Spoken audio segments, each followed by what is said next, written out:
morning.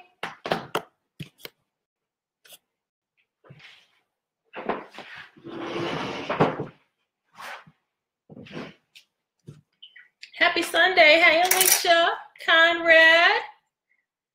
I see you, Rhea. Oh, a bunch of y'all in there. Let me see who else I can see. Alex, good morning. Hey, cousin Jenny, Courtney. Hey, my friend Paula, Miss Ruth, Marsha. Hey, Cheryl and Tyndall.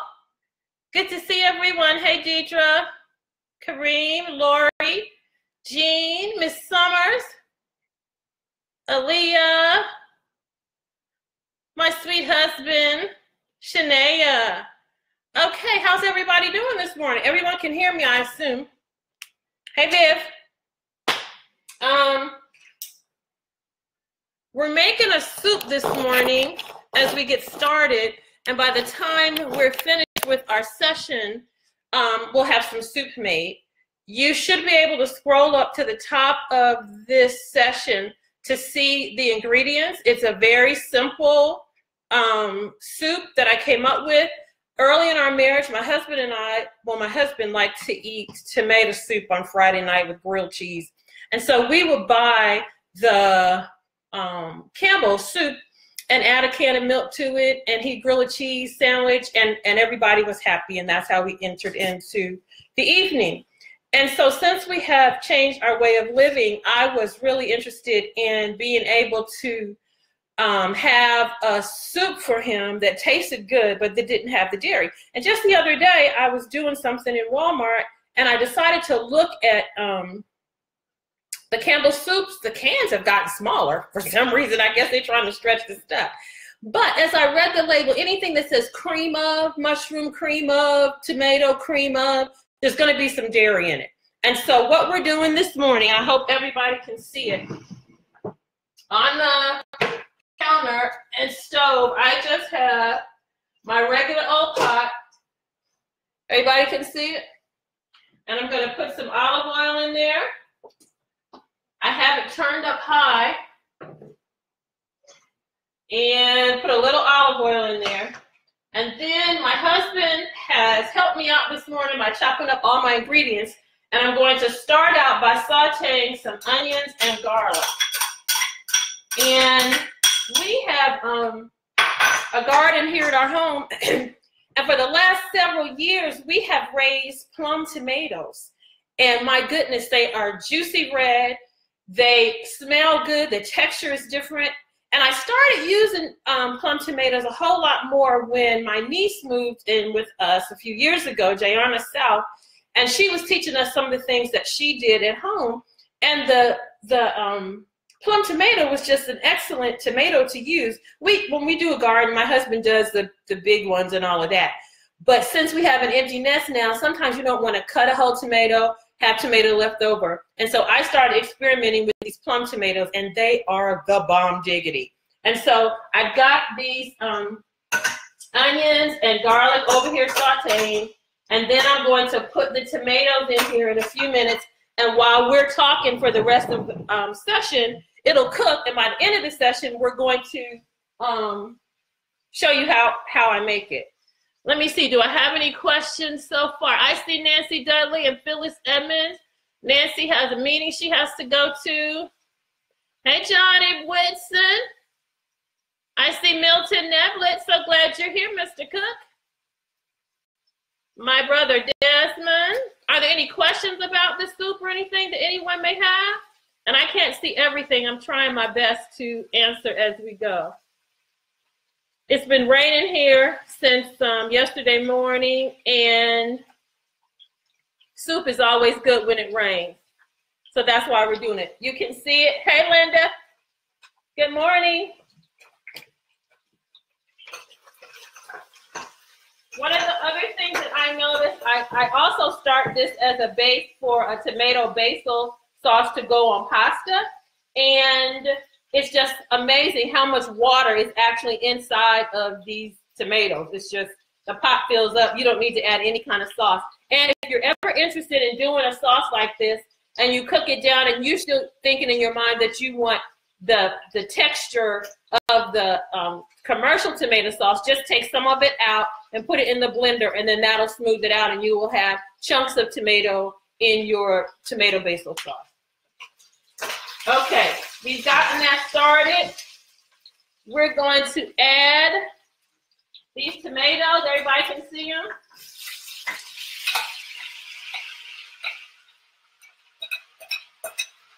And I'm going to stir.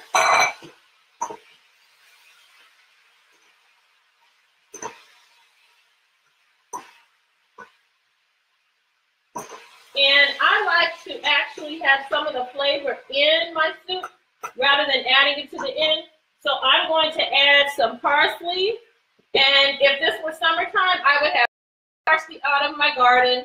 And I would probably have fresh basil, because basil is probably one of my favorites, absolute favorites.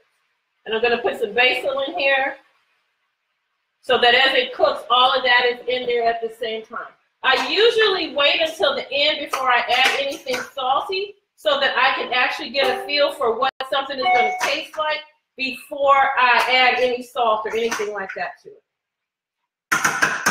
Okay, so as we're sitting here talking, this will continue to cook.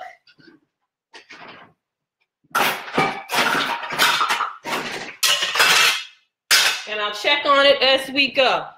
Any questions yet? Let me look and see. Hey, Denise, I see you. Nicola Duncombe, I see you too. Basil is like my favorite. And when we had, hi, Stacy Ann Campbell Marshall from Nashville, Tennessee. When we had our garden years ago, I didn't have any trouble with basil, but when we moved out here in the country, I planted all that basil, went out there to get some, and the worms had eaten it up. So I was like, this is crazy. We had to figure that out. Aaliyah wants to know, do I leave the stove on high? No, actually, I had it on high to get it started, and then I've turned it to like medium, and I'll probably continue to just watch it as we go. My friend, Dr. Pelote, is in the house. So glad you're here with us. Okay, so today's session is talking about taking a deep breath. And I believe that at my diagnosis, one of the things that I really had to do is take a deep breath. And part of the reason I did it was because I was overwhelmed by my prognosis, and I had some decisions to make. And as I looked carefully at my life, I realized that it was reeling out of control. And those of you who pay attention to meditation or deep breathing, processing, you know that if you are in a challenging situation, and I'm thinking now of back to when I was a student at Oakwood, and so many of my friends were there, and something would happen in the lab, or I'm teaching the food lab, and somebody does something that may cause us injury. One of the first things that you say to them is take a deep breath. And when you do that, and if you're sitting here now watching me, I just want you to take a deep breath. And when you do that and breathe in and hold it and then breathe out, it impacts all of the body systems. And it slows things down, and it gives you a chance to really think through some stuff. And that's pretty much what I had to do in order to impact the choices that I was going to make for the rest of my life. Now, we currently live out in the country in Madison County, in Newmarket, on 5.5 acres of just beautiful property that God blessed us with. But I grew up the first 10 years of my life, and I think Brian Anderson may be on this call this morning. We grew up in the projects in Jersey City, New Jersey. And my family lived on the 8th floor in one building and on the 11th floor in another building. And it first started out as this really nice place, but over the years, you know, the people came in and took over, and it was kind of crazy. And I can remember sometimes my brother and I would want to go outside and play, and my mother would say, okay, you can do it. You get on the elevator, you go downstairs, you call me as soon as you get downstairs. So she's waiting at the window. We would call, let her know we were safe. Then we had to call her when it was time to come up, so she would be waiting for us when we came back upstairs. And as I continued to grow, we lived there till I was about 10 years old. I remember sometimes starting to see people in the hallway who were drunk. I would go to get on the elevator, stand there waiting for it, and the elevator never came. So my mom and brother and I had to climb the 8th set of steps with the groceries or whatever. And sometimes the elevator would come and the door would open. And as it opened, you're getting ready to step in, and someone had urinated and defecated on the elevator, and you're like, well, I can't do this. So then you either had to wait for the other elevator or go up the steps. And I started thinking about that. And then my parents decided in 1969 that they were going to move to Huntsville. And I'm just screaming, hollering, like, I don't want to go down there. I want to stay here in this place. And we moved down here in like August. And in November, they were headed back to see their family. And I'm like, I don't want to go up there. I don't want to go back to that crazy Jersey City. I like where I'm living now. And as I became an adult and started studying things, I discovered so much that your surroundings impact your health. And those of us who are believers accept that we were created by God to live in a garden. And in that garden, I just imagine, since we live out here in the country now, we've been to Hawaii, some other tropical islands, and it's just amazing, and it just calms your senses and all of that. And that's what God intended for us to do. And so many of us are at places in our lives, and while we always, every time my husband and I moved anywhere for jobs or whatever, we always tried to live in a section of the community where there was a lot of greenery, less noise, more quiet. And since we've been in Huntsville, we lived in a subdivision when we first moved here, which was an okay subdivision, and we could walk, and there was a lake, and you know, there were plenty of trees and everything. But the one thing that bothered us, well, two things. We were not in control of our yard. We had to meet all of the laws and all the stuff that they had going for the people who lived there. And then our neighbor was right next door. He was a really nice guy. But every time we went outside, there he was. Hey, how you doing? And it's like, I just came out here to, you know, get some out of my car. I'm not here to talk. I just want to get back in the house. And then when you came outside in your yard, they're right there at you. And so we've been praying for years, my husband actually more than I, that we would be able to move out. And the Lord opened some doors, and we found this amazing property that's on 5.5 acres, and we've got a garden space and a pond. And I tweet sometimes about the birds that I hear in the morning, and their animals and deer and beautiful birds and snakes and raccoons. And there's a fox that was at the back of the property, and then he met a little fox, and they've got a little family between our house and our next door neighbor's house. And the first night that we spent here, I got up the next morning, and I was in my bedroom, and I came out on the patio, and I walked across, and my husband was sitting in the kitchen, and I came in the door, and I'm like, you know what? This feels like being at a resort every day, and it's calm, and you can hear yourself think, and I don't feel so rushed, and I'm just feeling so much better, and I'm not troubled and stressed. And there's a lot to say about that. Okay, we have someone who's trying to find me, and I'm answering them for my live session.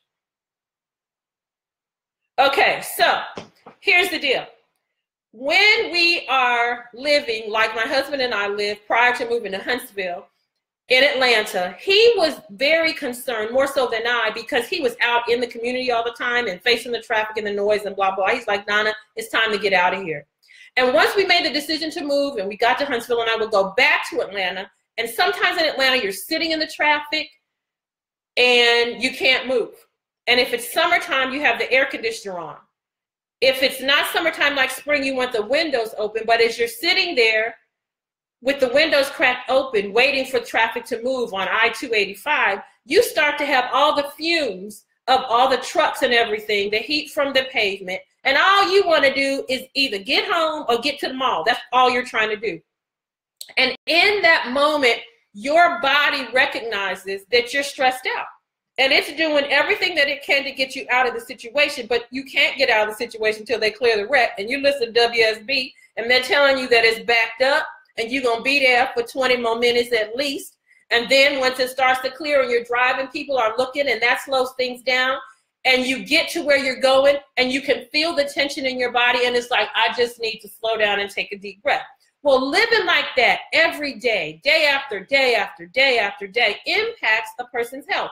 And we know there's some studies that have been shown for children who live in urban communities like I started out as, growing up with all of this going on, they have higher incidence of asthma. And then people, adults who live there in communities like this, day in and day out, 24/7, 365. In Atlanta, the best time to get on the interstate when we lived there was Sunday morning as folk were headed to church. But any other time other than that, it was always something going, no matter what interstate you were on. And then sometimes if you got stuck on the interstate and you're trying to move to one of the side streets, everybody else was moving to the side street. So it was a lot of drama too. People who live in circumstances like that have elevated blood pressure. They have more headaches. They have gastrointestinal problems, including things like irritable bowel syndrome. They suffer a lot from depression and anxiety.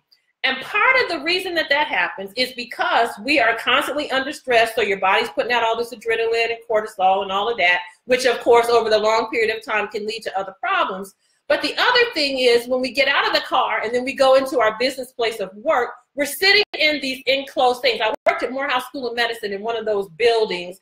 I don't think there were any windows in the building. And then I worked deeper inside the building where there were no windows, and you're in there all day. And sometimes you get cold and then you come outside just to get some fresh air and sunlight and have to warm back up.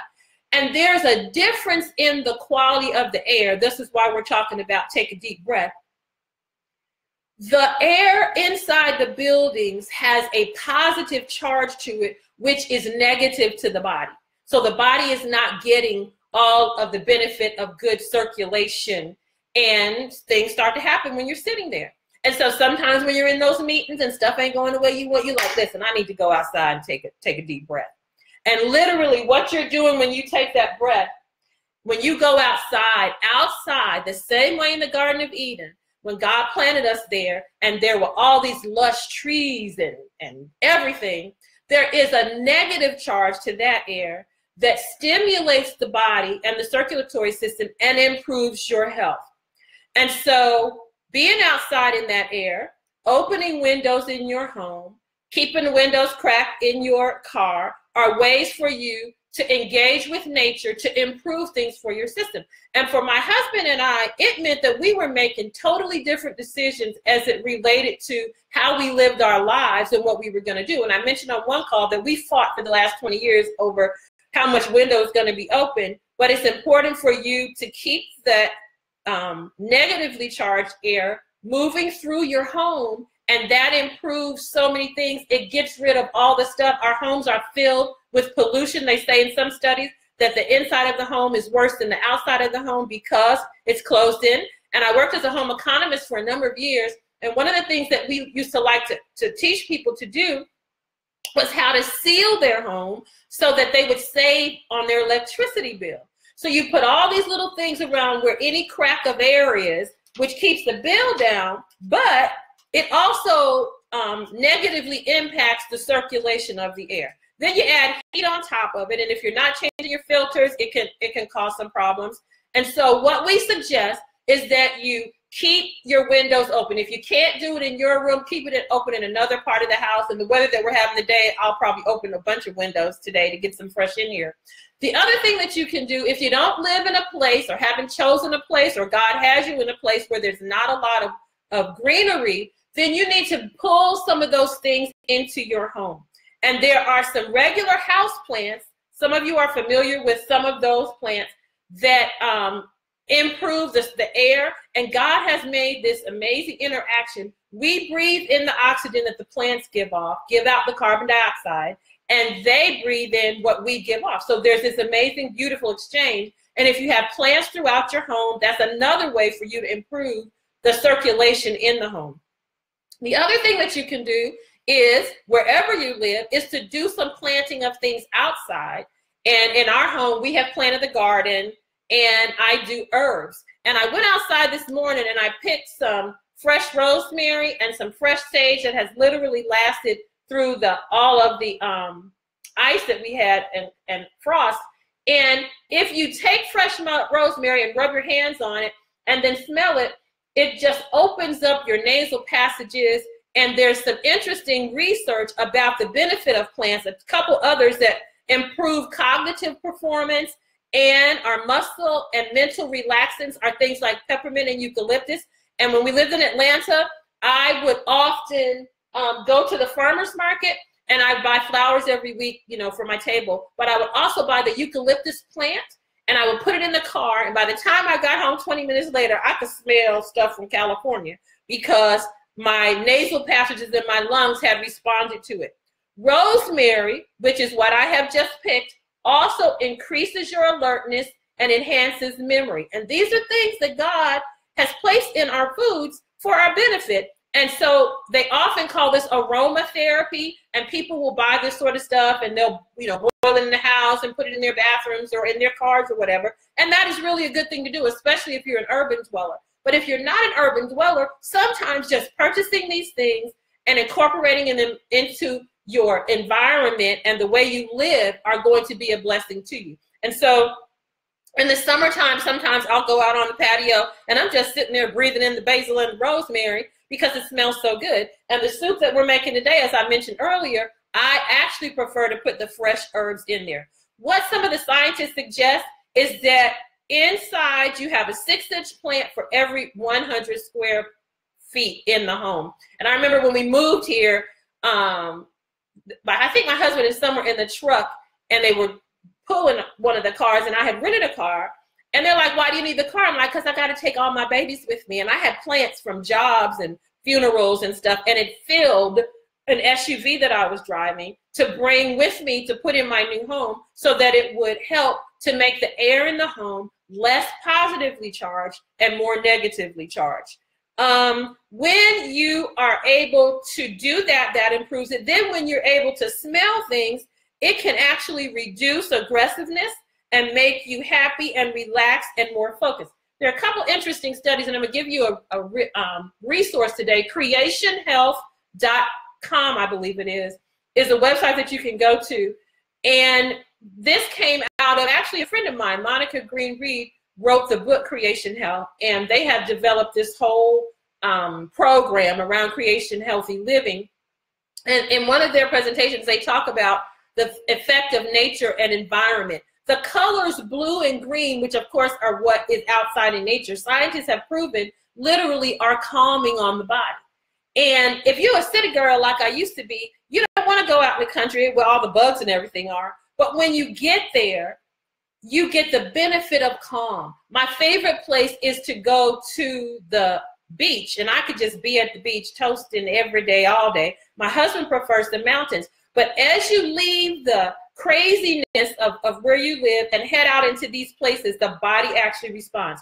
There was one study done by Wells and Evans that studied the effects of nature and stress on children who lived in rural communities. And they discovered that they did better on tests. They had less discipline problems.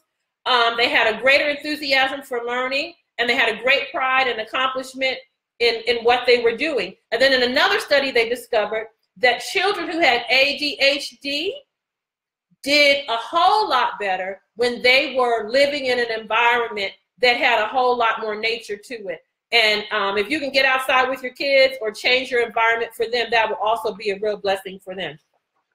Another one of the challenges when you're living in the city is that in the high rises, especially, there's not a lot of greenery. So what you need to look for is green space and spend some time in the green space. When I worked for the Office of Nutrition for the state of Georgia on a wellness project, we literally were teaching people some of the things I'm teaching you. And at lunchtime, one of my colleagues, Bruce, would put on his shorts and he would run every day.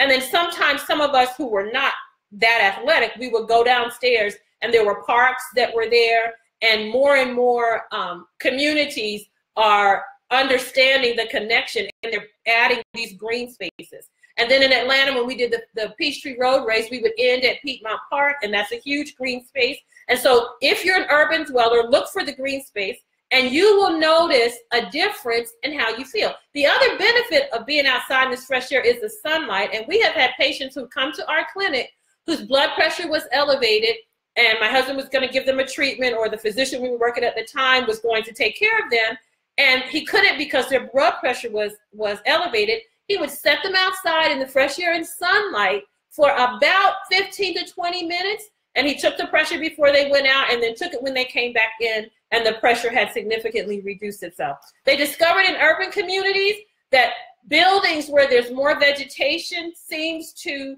make people feel safer. And in those communities, they knew their neighbors better. They socialized with them more. They had stronger feelings of community. And because I lived in the city, I know what it's like to have to pull your purse close and walk fast. I remember leaving my grandparents' house, going to another grandparents' house. And this is in the early 1960s, y'all. I'm almost 60 years old. And I'm walking down the street, and you can smell the liquor, and the people were laying on the street. And I'm like, just get me out of here.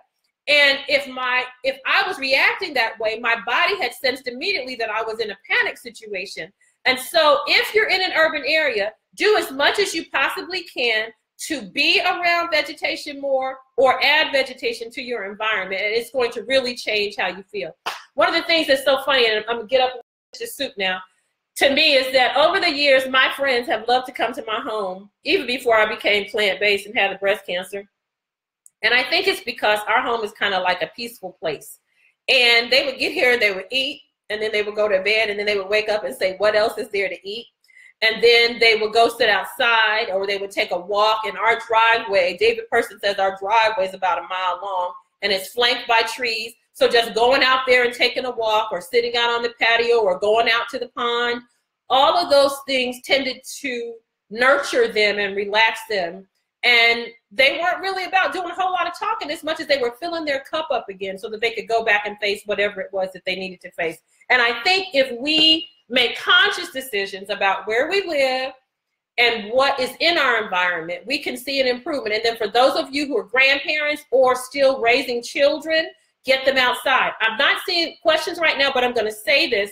One of the things that we notice when we change our diet and lifestyle, because many people say that I can't go outside because I'm allergic to the stuff. In the Garden of Eden, wasn't nobody allergic. And in all the years before the flood, we didn't hear of that sort of thing. And so many times our immune systems are off and we cannot respond to the things that we're exposed to. And in the first 6 months after we made the lifestyle changes, our son who had challenges with allergies, they all went away. When I moved back to Huntsville, I was beginning to do some sneezing when we moved out here on the Ponderosa. And I found some natural honey from our people right down the street. And as I started to take that, all of the challenges went away. And you shouldn't have a problem with nature. Nature is your friend. And if you look at the choices that you're making and there's too much sugar, there's too much fat, there's too much animal products and dairy products, eliminate them, drink plenty water, get plenty rest, and then you should be able to interact outside. I believe this week is Mardi Gras, so there's Fat Tuesday and then Ash Wednesday, and people are going into Lent. And if you've fallen off the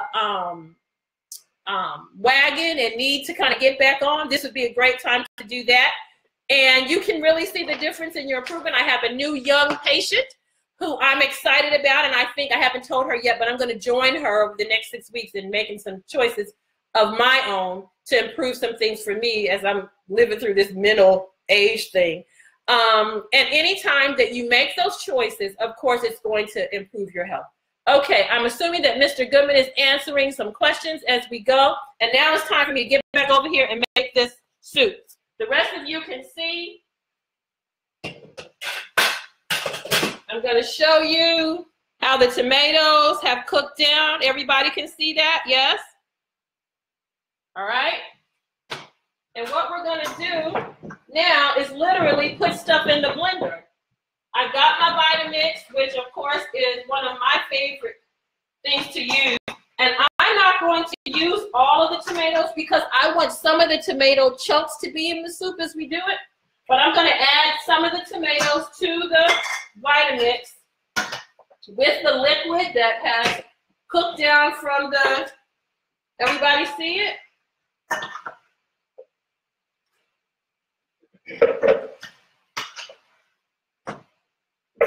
Okay.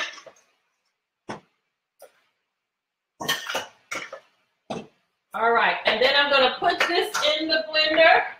I'm going to add some cashews, which is going to be my cream of, and I'm going to add those to the blender. And I like tofutti better than cream cheese, better than sour cream. And this is the one that I use. If you have issues with sour cream, you don't have to use this. If you're allergic to nuts, you don't have to do that. You could put flour in it. You could use a plant-based half and half, or a plant-based creamer if you like to add what you need to that. But I'm going to use the cream cheese as a part of this. And we're going to blend it up. And literally, this is all that it's going to do. Put water in there, cool it down, and put the top on. Take this out so we get some steam. Turn it on, Donna, that will help. And we're going to start it off slow. And we're going to blend it until it's smooth.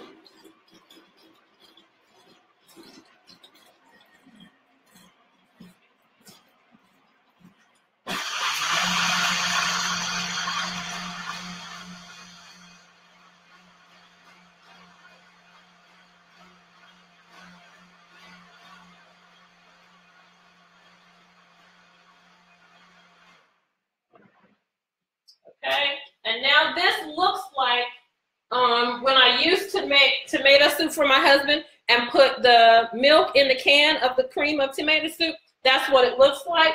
And I'm going to pour it back in the pot. And because I have added the cashews to it, the longer that it cooks, the thicker it's going to get. So you'll need to probably add some water to it as it goes. And then what I'm going to do is add some flavoring to it and keep it simmering for a little while. And Mr. Goodman and I are going to have some really good tomato soup later on through the day. I like to use McKay's chicken style. Kind of grew up on it and I love it. I have found some other non-dairy chicken things that you can use as well. But McKay's is what I use. And we use so much of it that I have taken one of my onion containers and I fill it with my McKay's chicken style seasoning. I also am going to add a little salt to it, and black pepper, white pepper give a lot of flavor to food, but they have been proven to irritate the digestive system. And so my husband and I found this pepper-like seasoning by Vegetarian Express. You can go to vegetarianexpress.com, I believe it is. And you could find this and a bunch of other herb-based seasonings that you could also use and stuff. So I'll probably put some of that in there. And then when we serve it, I'm thinking, I don't know whether he's going to make a grilled cheese or not, because we had collard greens yesterday that he's talking about eating up, and I bought a head of cabbage that he wants to cook. But if he does a grilled cheese sandwich, we'll use some of the non-dairy cheese to make the grilled cheese sandwich. And probably I will garnish it with some imitation bacon bits on top. And voila, there you have it. If you have the ingredients at home today, go ahead and make you some so that you'll have it for the week. It reheats beautifully, and you can make it as thick or as thin as you like it. And then if there are other flavors that you like in your soup, you could do it. You could actually use this as a base and make tomato rice soup out of it, tomato broccoli soup, whatever you want to do. And this would also be a good way to get the tomatoes into your family. Now, part of the reason that I did tomato is because I love these tomatoes, but of course, as a breast cancer survivor, the lycopene is excellent for fighting breast cancer, prostate cancer, but this is also heart month. And lycopene has been proven to be a real benefit to heart disease as well. And the lycopene, which is a phytochemical, is released from the tomatoes when they're heated. And so I'm hoping that this will be a blessing to y'all for the rest of the day. Okay. Let's see if there's anything else I can answer before I send you on your way. Hey, my Mr. James Jackson, I see you're here, and we actually cooked something today, so that's a wonderful thing for you. Who else do I see here? Sonia Sims, I see you, girl. Linda Cooks, I see you too. I think what I'm going to do is put up some other things that you can actually put in your home as far as plants. And we literally, I'm going to post a picture of this. My cousins Nadine and Dane teased me about this monster aloe vera plant that I have, that I bought it. It was probably this big from Walmart. And all I did was put it in a big pot, put it by the window, and add water to it. And that thing is so huge now. And we literally cut pieces off of it. I've had people visit my house, want to know, could they have a piece to go home and plant it, to start a plant for them, because you know the really great benefits of aloe vera. I'm assuming that Mr. Goodman is answering questions because I'm way behind on this list. I see you, Karen. T. Davidson, I see you too. Imogene Mackey, hello, hello. Hi, Dr. Wayne Moore. Yes, Vegetarian Express, thank you for adding that. Sarah Sultan, so good. What I want you to do is tell your people about this, okay? And this week, as you're outside, take a deep breath. And when you're inside a meeting or inside a situation or even having a challenge with a child or a grandchild, because we're teaching our children how to cope with stress, tell them, you know what, I think we need to take a deep breath. And that means like a break, breathe. And while you're breathing, you be praying so that you can come back into the situation and face it. You know, I love what I'm doing. It has been a joy to be with you for the last 6 weeks. Can you believe we're almost done with this? I'm surprised. I'm trying to think, well, maybe I should add something else on and do some cooking classes or something for you after our session next week. You can always find me on Instagram or Twitter at Still Shouting. You can go to our website, Lifestyle Therapeutics. That's the word Lifestyle Therapeutics spelled with an X.com. You can visit that website and see some really great information. We offer physical therapy, health and wellness coaching, and my husband is accepting patients who want to improve through physical therapy rehab. And if you have a specialty problem with circulation, peripheral vascular disease, chemotherapy-induced peripheral vascular disease, or diabetic neuropathy, there's some special things that he can do for you. We accept insurances. All we need to get from you is literally a referral from your physician, and we can get started. I'm doing cooking classes for our patients on Tuesday night, but you have to be a patient to have those. And we're trying to figure out how we can offer some other classes to people in the community. And I'm even thinking about doing an online thing as I have done before. I think that's everything that I want to say. I hope you have an amazing week. And I hope somebody makes some tomato soup and post it so that we can all see what happens. And if you don't have the Roma tomatoes, use what you have. Or if you have some Roma and some of the other slicing tomatoes, put them together. You can put carrots in it. You can do whatever you want. And the concept here of using the tomatoes, if you wanted to make like a sweet potato soup, you could use the same concept here. And I'm thinking now as I'm talking, if you didn't want to use the cashews or the cream cheese, you could get a non-dairy yogurt, a rice yogurt, or a soy yogurt, a plain one, and add that, and that would give it the creaminess too. Thanks so much for your time. I love being able to do this. I'm hoping that as we talk, if you literally have any health challenges, that you and Jesus are talking about the changes that you need to make, and you are experiencing his greatest wish for us, which is that we prosper and be in good health, number one. And number two, that you're not sucking all this information in and not sharing it with somebody else, because that's what we're supposed to do. Tell somebody else the good news of how they can have the greatest wish that God ever asked for us to have. We don't want the enemy coming in, stealing, killing, and destroying. We want to accept God's greatest wish, and we want to have life and have it more abundantly. Have an awesome week. I'll see you next Sunday, same time. Be sure to share the video with others and the recipe that's at the top of this link. Thanks for your time. Bye.